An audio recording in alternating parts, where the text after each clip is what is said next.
The Hadleys Art Prize is held annually with hundreds of artists from around the country entering their landscape pieces, including the likes of Ken Doan and Sophie Cape. $100,000 is up for grabs for the winner. Becoming second is just as tantalising, with a prize which includes a 1-month residency at the well-known Tasmanian art studio in Salamanca. Well, Mooloolaba artist Dee Lamby was the lucky runner-up with her piece made with used tea bags. And she spilled the tea with ABC's Jessica Ross. I actually lost my father and he left me a little bit of an inheritance, and I said to my husband, the kids were at home, I was a stay-at-home mum and I was working part-time in corporate, and I said, I think I want to leave and try this art gig full-time. And he looked at me and went, oh, you're at home anyway, you might as well. And I went boots and all into it, and I absolutely love it. Like anything recycled, I can see another life for it. So it's been quite a journey. It's been 10 years to get recognised, really. Like, it's a really hard gig. So you like to use recycled materials generally in your pieces? It started out as recycled because I used to do little craft projects with the kids when they were little. We would do mammoth craft projects that became installation art pieces, really. And I evolved and they sort of grew up, and the two diverged. I went towards art and they went towards their school and sport and all that type of thing. But it was actually a local solicitor who gave me a commission when I was still working in that field. I remember her saying, I just want a couple of pieces.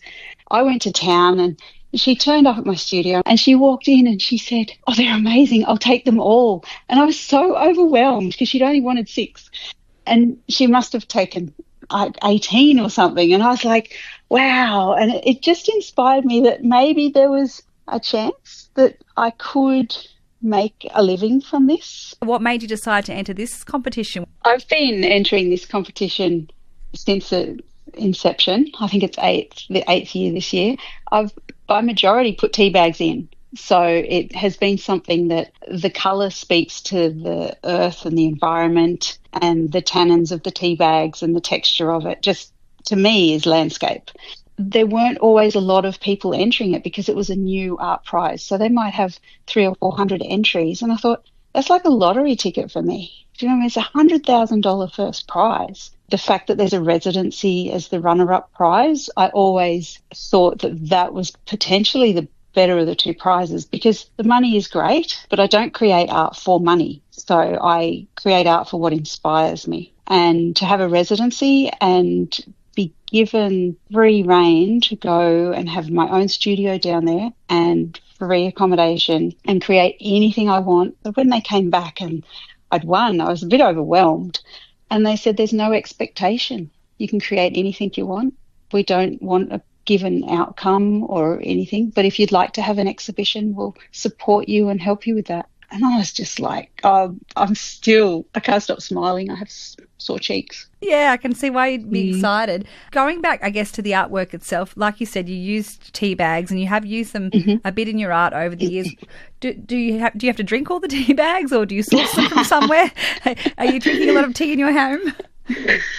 I do have a bit of a tea addiction, but I do have some really lovely local people and people from Brisbane who collect and dry their tea bags for me. One lady even processes them, so they come to me flat in a little mail packet, and I'm really fortunate. Like, because they're all different, sort of slight different colours, which allows that beautiful variation in the artwork. And I guess would that just be from people having different types of tea, or I was just trying to figure out how you got all the different colours there. Oh, okay. So that's been a bit of a learning curve. If you take the tea bags outside and dry them in the sun, the tannin seems to go to the lowest part of the tea bag. If you open the tea bag and remove the tea leaves before it dries, it's a very pale colour.